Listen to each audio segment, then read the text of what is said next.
But I did want to make sure that people that subscribe to my channel and everybody know that you guys have a new album coming out after 13 years, and wanted to see if somebody wanted to talk about kind of how the band got together, how you guys have been together forever, and what the dynamic is in putting together an album, and then kind of the genesis of this new album that after 13-year hiatus you decided to come back and do one.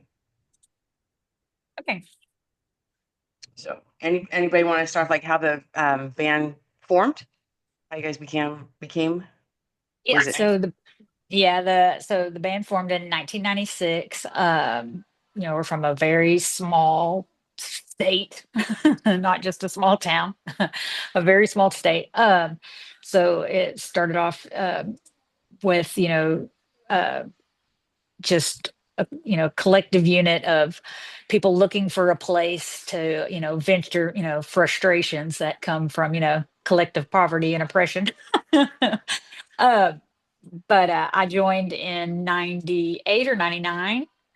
um, and we just wanted to try to do something different. We were young, had a lot of energy, and then just really needed an outlet for that. And there's no better outlet than, music or art for, because like I was saying before, we grew up in the Bible Belt. And so that comes with a lot of oppression and a lot of things to be angry about. And so we found, in this collective unit, just a wonderful way to to release a lot of that energy. It's always from the beginning been a very cathartic experience for all of us. um and then just as years went on, we just kind of grew more and more. So for the most of the 2000s, early 2000s, we played a lot of shows, we toured a lot, put out a couple records.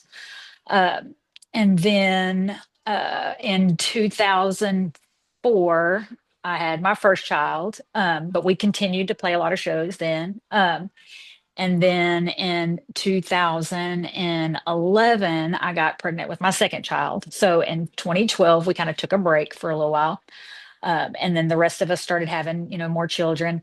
At that time, in 2012, our bass player, Reed, was having his first child. So he kind of took a break. And that's when John started playing with us. We had known John since the early 1990s. He was already like, a family member, an honorary member as is. So John started playing with us then. We did a stint in Europe with him. And then once we got back, like I said, I had my second child, and then we kind of went on break for a while. Um, and then in about 2018, Jeff started writing quite a bit of songs, about half of what came to be the record that we're putting out now.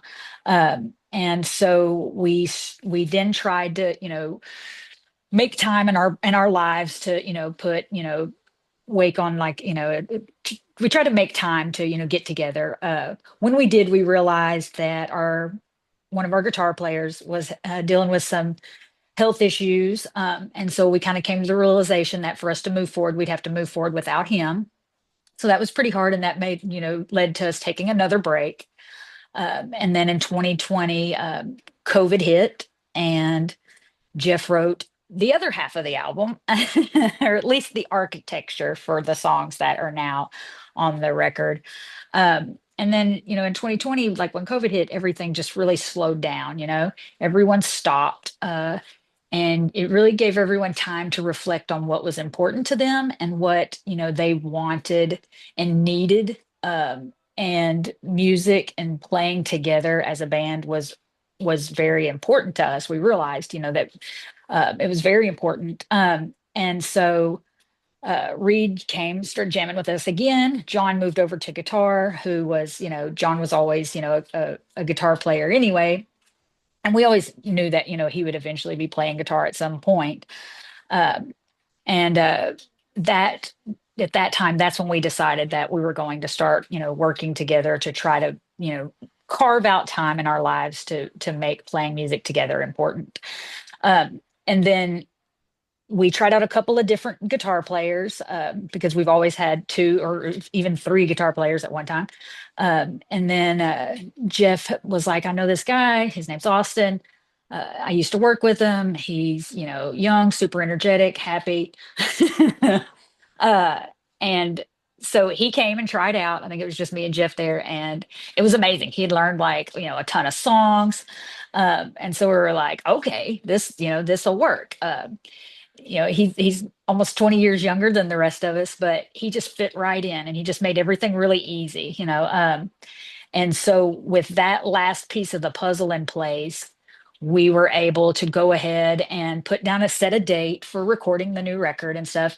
And then, we're kind of spread out all over the US. So we set time aside to fly John in and to get everybody down. And then we just started working really hard on taking the architecture that Jeff had constructed and building it into what it is now.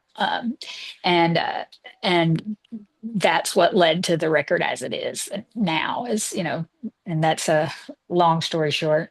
No, that's great. I For appreciate 30 that. years, there's a Yeah. 30-year history. That is very succinct for 30 years, so that's good. But I know I appreciate that. And I noticed that, John, you have a map behind you in Miami, so I'm guessing that means you're in Florida. That is correct. Yeah. Yes. How does Yeah, that in work Miami, with Florida. you? How does that work for you when you're trying to do like not auditions, but like practices and traveling? Are you guys going to be touring, and how will that work for you? So a lot of this kind of it was kickstarted, as Brittany said, when COVID hit. We started all getting pretty sharp at file sharing and kind of what's the best methods to get information to each other.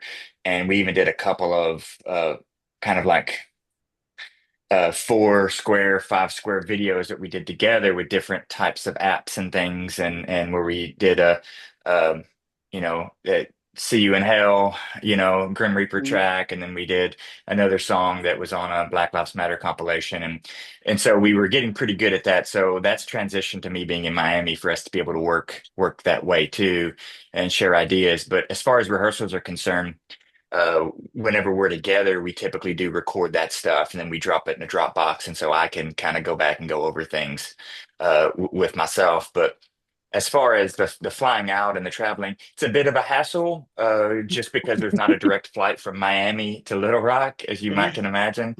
So whenever I was in Nashville, I would drive. It would be like a 5 hour drive, and I would be done with work for the day, or I'd come down on a Sunday and be there, by 8 p.m. that evening. Um, but now it's like what should be like a 2 hour flight is sometimes a 5 to 8 hour flight. So we got to plan ahead. We got to take advantage of dips and flight pricings um, and manage all of our work schedules to where whenever I'm there, we're kind of really primarily in rehearsal or writing mode. Right. So it just takes a little bit more forethought, but it makes it much more special because uh, beforehand, if I was coming down, sometimes it would be like, oh, somebody's not feeling well, or we're not, or somebody can't get a babysitter, so we're not going to practice tonight. But now it's like we're making it work 1,000%. So it's more like quality over quantity at this point, and we've all been doing this for so long now that we are able to kind of not have to get into the warming up phase where we're kind of get in and we're already, the wheels are already turning. We just put the car in gear and we go. It's almost like you guys pick up where you left off, and it's like nothing ever changed and nothing happened. Yep. Time stopped. Yeah, So absolutely. There's conversations we have on a text thread sometimes that you get in person and you're like, yeah, we were talking about that last time. It's like, no, that was a text thread, because yeah. we're just communicating just so freely about everything from the band to even our mundane personal lives and stuff now. And it's fun. It's great to be able to kind of feel like you're there even when you're not there. And as technology improves too, there are some other options. Jam Kazam is one of them that we've used before that it doesn't necessarily work two ways, but I can be Mhm. in the room with the band live and listen to the rehearsal and I can play along with myself. Now, I won't be in my latency will keep it from sounding on time with the band, but Right. I'm playing, I hear it, and I'm along with it. And it can even, Yeah. inside jokes and stuff I can even be a part of. That's kind of the big thing is being able to Yeah. goof off with each other and make light of tough things sometimes and just communicating that way. But yeah. Yeah, we had But I think mentioned. it, Oh, go oh, ahead. I'm sorry. And I think it also to try to find like the bright side of everything. When we're so limited with our time together as all six of us, it makes it when we do get together very special, so it's a lot more concentrated, it's and but it makes for a really super positive energy because we're all just so happy to be in the same room together. We're feeding off of each other's creativity, and so it creates, while it's a complete inconvenience for John, and we hate that, that he and our bass player also is usually out of town. It does create a very unique and positive experience once we all get together, so and that's something great to build off of, just like being so happy to all be in the same room, jamming together again. It makes it for a very positive experience. Yeah, absolutely. Was that the same kind of setup for writing the lyrics for the record, for the Return of Magic? Or was there one person that took the lead on writing, or was this a compilation of everybody?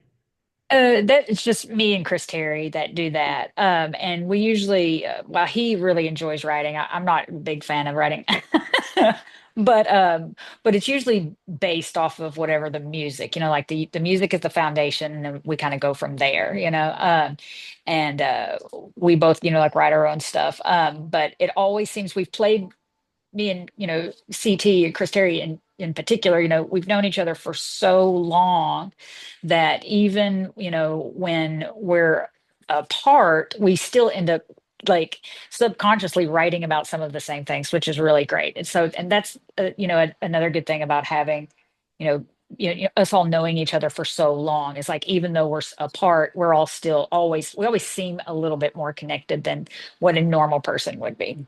It's almost like a family. Yeah, it really is. Yes, for Sometimes sure. it's stronger than a family too. So that's awesome. Yeah, we fight like a family too. Well, yeah, that happens. That happens. So the Return of Magic is coming out March 13th. So that's coming up. Are March you doing 14th. March 14th? Thank you, March 14th. Yes. I don't know, I had 13th down. And do you have a plan for like a record release party, or are you guys going to do a quick little tour? Anything on the horizon for the band? And Yes, we're we've got a couple doing, of shows planned. yeah, Yeah, John, you can go ahead. we're going to be playing in Nashville on the 14th. And it's kind of like a pseudo release. It is the release date. And then we've got kind of a little bit more of a special performance the next night in Arkansas, March the 15th, Saturday. And both of those shows are really special because, me being from the Tennessee, like Nashville area, uh, I saw Wake so many times. I saw Wake for the first time in like 96 or 97 in Nashville. And so it's back and forth with Little Rock bands and Nashville bands. They've always treated the city and the people, the heavy listeners there have always treated Wake so great, and vice versa. I mean, our first, whenever I was a teenager, my first out of town show was a show in Little Rock that CT had booked in like the late 90s. So always been a great back and forth with both of those cities. So that's kind of, we wanted to focus on that with my life being there, and then mixed with Little Rock and vice versa. So that's going to be pretty special. And then in April, we're doing Shreveport and New Orleans, two other places that I don't think that I've never played Louisiana with Wake. I don't believe. Um, Think so. maybe on the Today's the Day tour, possibly I think whenever. we were east of that, I think, but Okay. maybe. Yeah, so that's another, we've got a lot of love and people that are like family members to us down there that always travel to Little Rock to see us play whenever we perform, and we've shared stages with them in Arkansas. And so those two weekends are going to be very special and very familial like in their performances and everything. That's great. And I think I asked this before. Any plans coming out west towards California? Hopefully, it's a long drive, crossing the desert or the mountains. But hopefully, at the end of the day, we're a live band and we love playing live. Like when you take the energy of us on that stage mixed with the energy of the room, there's nothing that can compare to that. And so, we want to play as much as we can, but we just have to be realistic in what six people's, schedules can allow. So we don't have anything scheduled right now, but I love the West Coast. I mean, I'm going there in 2 weeks personally. Yeah. So, Yeah. but but The offers, it's like the offers have to make sense for us. The timing right. has to make sense. We're all excited about the opportunities, and our agent is fantastic. He's, uh, you know, everything that comes through that he'll send it to us, and we talk amongst ourselves. And so, absolutely, it's on the table. Just a matter of everything making sense for us. We're not Yeah. 22 years old and running around without a care, like we have families and jobs and things like that, and trying to be healthy mentally, physically, emotionally, spiritually. Yeah. Yeah. So we got to prioritize that first and foremost, but we absolutely, the energy that we get off of playing from people, it fills our the wind in our sails a million times over. So always looking for that opportunity. Yeah, no, I appreciate that. That's one of the reasons why I've been a huge supporter of live music, just in general. It doesn't matter the genre, because it's important and it's good for the bands. It's good for the fans. We had during the pandemic. I don't know if you had this over there, but in California, we had a program called Save Our Stages, because bands weren't being able to play, because of the pandemic locking everything down. And so it was just like a fund to help these smaller to medium-sized bands to stay afloat. Yeah. And it was a pretty good thing. I don't know if that's something that kind of went across the United States, or if you guys had something similar like that over in Arkansas or even in Florida. We've always had a really supportive scene in Arkansas, and for everyone, it's always been very supportive as far as that goes, regarding anything with the arts, whether it's music or otherwise. So it was a little different than what you're describing, but yeah, it was always a very supportive scene here. Oh, that's great. That's great. And you mentioned artwork, and I know that there's some nice artwork behind you. Are you an artist as Yeah. well? Yeah, I was a tattoo artist for 14 years. I being a commercial artist for that long does something to you though. I'll be perfectly honest.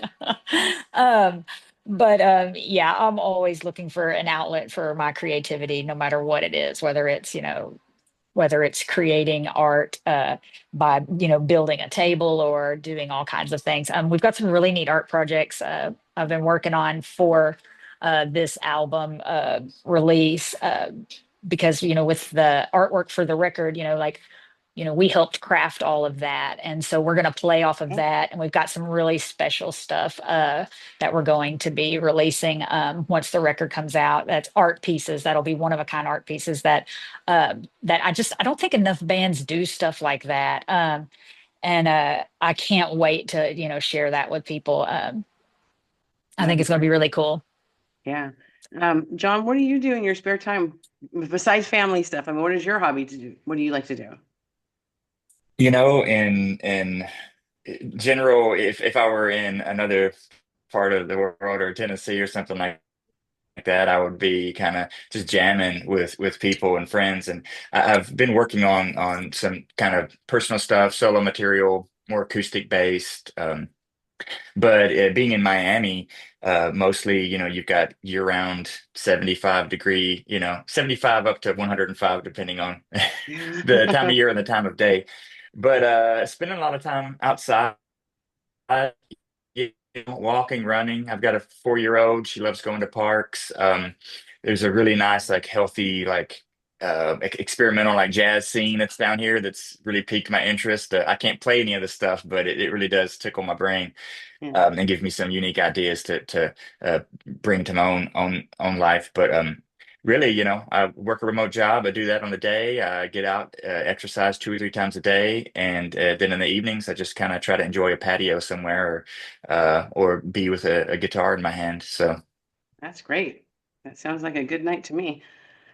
I mean, I would listen. I don't yeah, come play. on down. Yeah, yeah, come on I'll be down. happy to listen. So, well, I Yeah. appreciate that. Is there anything either of you would like to leave our listeners with on the upcoming album, and any surprises or anything's happening with the band that we'd like to know about? Any Easter eggs? And we've always got Easter eggs planned.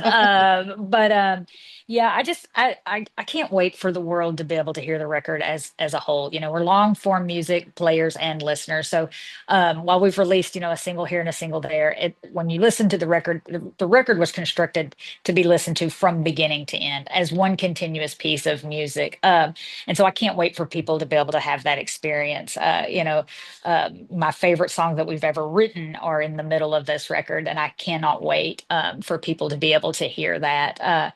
Whether you're a fan of ours or if you've never heard us before, I think it's a wonderful representation uh, of what we do, and I can't wait to share that with the world. I can't wait for people to hear it. Any last words, John? Yeah, yeah, I echo that completely. And this is something that we were all, we don't create music for anyone but ourselves. But I'll say that when we were releasing this, we weren't sure. We don't want to have expectations or assumptions on how people will receive it, but we really didn't know. And so I'm Mm, extremely grateful and blown away by the response so far of everyone that's heard it. So it confirms what we already know, but it also it just it can't feel it just feels good. It feels solid. It feels everything about this record, ups and downs of it. There's always been an end result for us, and we're getting there. And as far as the album's concerned, yeah, there's some gems and diamonds on there. Personally, some peak moments for me as a musician, and for me as being a member in a band. Like I told a friend, as soon as we kind of put the finishing touches on the record, and I came back to Miami and was speaking to somebody who is vaguely familiar with the band, but um, and I was like, man, I was like, I'm holding my breath. yeah. Like everything about this so far is just too good. I think I've just been on the best record I've ever been a part of. And I'm just like, please let everything just continue to go in the same direction. And of course, there's going to be setbacks with some things and things that are out of your control. But it's just been a real pleasure and a real treat to play this music with people that are my family, and for it to be received by people outside of this band. And some are like family, some are new people, to be received in the same manner. And it's a great feeling for me. Yeah, no, March 14th is the release through, I wish, you've got good thinking there. It would be amazing if it was Friday, March the 13th. I this, mean, yeah, like, yeah, Friday the that 13th. would be perfect. But it's the 14th. I've been corrected. And so, and was it Relapse Records is releasing it? And I hope people grab it off of whatever music platform they use. Or are you doing vinyls too? Oh yes, we have Oh, good. I multiple collect different vinyls, kinds. so Yeah, I'm we have getting that. multiple different variations. And I think the artwork it's only done justice and on a 12 by 12 piece. I Oh, good mean, Lord. it could be It's even perfect. better. I mean, it could be even bigger, but yeah, I cannot wait to hold the actual vinyl in my hands and see that artwork the size that it is. And like I said, there's multiple color variations and things like that. Hopefully, more companies will go back to printing 180 gram, but it looks like people are slowly kind of getting away from that. As a vinyl collector myself, but there is definitely multiple variations, and they all look absolutely amazing. I'm looking forward to that because that's one of the reasons why you collect vinyls is for the artwork. Right, So, well, I right. appreciate that. Thank you very much for your time, and I'll be sure to get this out later on, probably this evening or first thing in the Okay. morning. But I'll shoot it to Liz over at Ear Split first, and she sees anything glaring problematic with it, we'll take care of it. So, but I Okay. appreciate Thank your you so time today. I much. appreciate it. Thank you so Thank much. you. Take Yeah. care. All Bye. right. And Bye take bye. care of yourself.